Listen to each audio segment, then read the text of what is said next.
Welcome back to my YouTube family. तर मी भारती तुम्हा सर्वांचं स्वागत करते आपल्या भारतीय नर्सिंग क्लास यूट्यूब चॅनलमध्ये. तर आजच्या टॉपिकमध्ये आपला जो सब्जेक्ट आहे तो आहे बिहेवियर सायन्स. त्याच्यामध्ये घेणार आहे आपण टिपा लिहा 5 मार्क्ससाठी. ठीक आहे. तर आपले जे पहिले जे टिप आहे ते म्हणजेच बालविवाह म्हणजे काय हे आज पाहणार आहे आपण. तर सर्वप्रथम तुम्ही जर आपल्या चॅनलवरती नवीन असाल तर आतापर्यंत चॅनलला सबस्क्राईब केलं नसेल तर लगेच करून घ्या आणि सोबतच बेल आयकॉन घंटीला सुद्धा प्रेस करा. तर सुरू करूया व्हिडिओला. तर बालविवाह म्हणजेच काय? बालविवाह म्हणजेच कायदेशीररित्या ठरवून दिलेल्या लग्नाच्या वयापेक्षा कमी वय असलेल्या मुला-मुलीचे लग्न लावून देणे त्याला बालविवाह असे म्हणतात. तर भारतात कायद्यानुसार विवाहासाठी वयमर्यादा ही निश्चित करण्यात आलेली आहे. आपल्या भारतामध्ये काय तर एक विवाहाची एक लग्न लावण्यासाठी जो एक वय निश्चित करण्यात आलेली आहे त्याची वय आहे मुलगी वय वर्ष 18 पूर्ण असणे आवश्यक आहे आणि मुलाचे जे वय आहे ते म्हणजे 21 वर्ष पूर्ण असणे आवश्यक आहे. तर या ठराविक वयापेक्षा कमी वय जर मुला किंवा मुलीचे विवाह केला जात असेल तर त्याला बालविवाह म्हणजेच चाइल्ड मॅरेज असे त्याला म्हटले जाते. ठीक आहे. तर मुलीचे वय किती? तर 18 वर्ष पूर्ण असणे आवश्यक आहे. तर नंतर मुलाचे वय 21 वर्ष पूर्ण असणे आवश्यक आहे. जर या वयापेक्षा कमी म्हणजे खाली असले तर त्यालाच काय म्हणतात? बालविवाह म्हणजे चाइल्ड मॅरेज असे त्याला म्हणतात. तर ठीक आहे. तर हे झाली बालविवाहाची डेफिनेशन आणि थोडक्यात एक्सप्लेन. इथपर्यंत तुम्हाला माहित आहे. त्याच्यानंतर आपण आहे बालविवाहाचे मुख्य दुष्परिणाम काय ते आपण या ठिकाणी पाहणार आहे. ठीक आहे. तर आरोग्यावर परिणाम. कमी वयात मुलीचे लग्न झाल्यामुळे त्यांच्या शारीरिक आणि मानसिक आरोग्यावर गंभीर परिणाम होतो. विशेषतः कमी वयात गर्भधारणा झाल्यामुळे माता मृत्यू आणि बालमृत्यूचा धोका वाढतो. आरोग्यावर जो परिणाम होतो तो म्हणजेच कमी वयात मुलीचे लग्न झाल्यावर शारीरिक आणि मानसिक आरोग्यावर एक गंभीर परिणाम होतो तो म्हणजेच विशेषतः कमी वयात गर्भधारणा. आता गर्भधारणा झाल्यामुळे काय होते तर माता मृत्यू दर होतो किंवा बाल मृत्यूचा धोकाही वाढतो. ठीक आहे. त्याच्यानंतर शिक्षणात खंड. तर बालविवाहामुळे अनेक मुलींना विशेषतः काय आहे तर मुलांना त्यांच्या शिक्षण अर्ध्यावर सोडावे लागते. आता मुलांना काय होते शिक्षण अर्ध्यावर सोडावे लागते तर कारण काय याच्यात तर मुलावर जिम्मेदारी येते. ठीक आहे. पत्नीची, मुलाची, बाळाची किंवा घरच्यांची सुद्धा जिम्मेदारी येते. तर या कारणामुळे मुलांना शिक्षण हे अर्धवट सोडावे लागते. त्याच्यानंतर मानसिक ताण. तर सांसारिक जबाबदाऱ्या अंगावर येतात. वय नसतानाही कौटुंबिक ओझे अंगावर पडल्यामुळे मुलांचा मानसिक विकास खुंटतो. आता वय नसतानाही मुलांच्या अंगावर सांसारिक जबाबदाऱ्या येतात. त्याच्यामुळे काय होतं तर मुलांचा मानसिक विकास खुंटतो. ठीक आहे. तर बालविवाहाची समस्या ही केवळ एका कुटुंबापुरती मर्यादित नसून तर तिचा संपूर्ण समाजावर आणि देशाच्या विकासावर अत्यंत घातक परिणाम होतो. तर बालविवाह ही काहीतरी एक समस्या ही केवळ एका कुटुंबाची नसून किंवा एका कुटुंबापुरती मर्यादित नसून तर ही एक संपूर्ण समाजावर आणि देशावर विकासावर अत्यंत घातक असा त्याचा परिणाम होतो बालविवाहाचा. ठीक आहे. तर हे झाले बालविवाहाचे मुख्य दुष्परिणाम. त्याच्यानंतर आहे आरोग्यावर होणारे गंभीर परिणाम. बालविवाहाचे आपल्या आरोग्यावर होणारे दुष्परिणाम. ठीक आहे. तर अपरिपक्व शरीर आणि गर्भधारणा 18 वर्षापेक्षा कमी वय असलेल्या मुलीचे शरीर मातृत्वासाठी तयार नसते आणि त्यावेळेस गर्भधारणा झाल्यामुळे शारीरिकदृष्ट्या पूर्णपणे तयार नसते. अशा वयात काय होते तर गर्भधारणा झाल्यास गर्भाशयाचे विकार किंवा इतर आरोग्याच्या गंभीर समस्या उद्भवतात.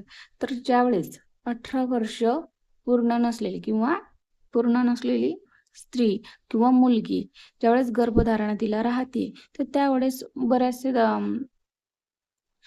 त्यामुळे काय होते तर त्या मुलीला बऱ्याचशा विकारांना पुढे जावे लागते. तसेच विकार ही शरीरात वाढतात. आरोग्याच्या गंभीर समस्या त्या ठिकाणी उद्भवतात. दुसरं म्हणजे कुपोषण. तर बालवधू स्वतःच वाढीच्या वयात असते. जी 18 वर्ष पूर्ण नसलेली स्त्री किंवा मुलगी काय म्हणतात तिला तर बालवधू. आता ही बालवधू ती स्वतःच वाढीच्या वयात असते. तिलाच पोषणाची खूप गरज असते. तर अशा वयात जर तिला गर्भधारणा राहिल्या तर काय होते तर स्वतःलाही पोषणाची गरज असताना तिलाही पोषण पूर्णपणे मिळत नाही आणि गर्भामध्ये असलेल्या बाळाला सुद्धाही पोषण पूर्णपणे मिळत नाही. तर अशा परिस्थितीत कुपोषणाचे प्रमाण त्या ठिकाणी वाढते. आणि अशा वेळेस काय होते तर माता आणि बाळ हे दोघंही तीव्र कुपोषणग्रस्त होतात. ठीक आहे. त्याच्यानंतर बालविवाहाची मुख्य कारणे काय आहेत? कारणे पाहू आपण 5 मार्क्ससाठी. ठीक आहे. तर अज्ञान आणि गरिबी. अनेक गरीब कुटुंबामध्ये मुलांना पुरेसे धन किंवा आर्थिक ओझं असे मानले जाते.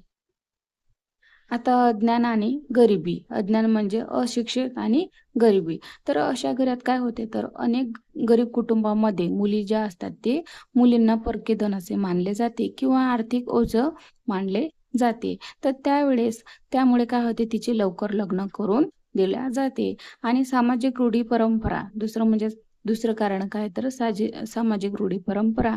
तर मुलगी वयात आली की तिचे लग्न करून दिले जाते. तर दिले पाहिजे यास जुनाट.